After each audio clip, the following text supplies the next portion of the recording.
ریاست تلنگانہ کے تمام طبقات کی ہمجہتی ترقی کے لیے KCR حکومت کی جانب سے قائم کردہ سرکاری اقامتی مدارس پر اور اس میں زیر تعلیم طلبہ و طالبات کے خلاف نازیبہ ریمارکس کرنے والے سابق ریاستی وزیر اور رکن اسمبلی حضور آباد ایٹلہ راجندر پر شدید برہمی کا اظہار کرتے ہوئے رکن اسمبلی حسن آباد وی ستیش کمار نے حقائق سے چشم پوشی کرنے کا الزام عائد کیا اور کہا کہ علیحدہ ریاست تلنگانہ کی تشکیل سے قبل متحدہ ریاست میں محض 154 اقامتی مدارس تھے۔ تشکیل تلنگانہ کے بعد وزیر اعلیٰ KCR نے نئی ریاست کے تمام طبقات میں شرح خواندگی میں اضافے اور شاندار مستقبل کے لیے ساری ریاست میں زائد از 1000 سرکاری اقامتی مدارس کا جال بچھایا۔ اس وقت ایٹلہ راجندر وزیر فائنانس اور وزیر صحت کے طور پر KCR حکومت میں برسرکار رہ کر اقامتی مدارس کے قیام کی نہ صرف ستائش کی تھی بلکہ بھرپور تائید اور حمایت کرتے ہوئے اپنا کردار ادا کیا تھا۔ تاہم پارٹی بدلنے اور ضمنی انتخابات میں حضور آباد حلقے سے کامیابی حاصل کرتے ہوئے انہوں نے حقائق کو پس پشت ڈال دیا۔ وی ستیش کمار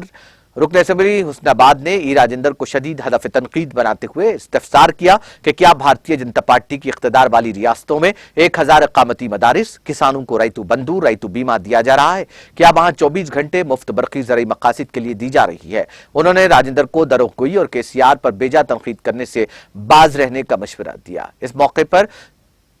S چندریا، محمد عبدالوہاب انور صدر ٹاؤن کمیٹی اور دیگر موجود تھے۔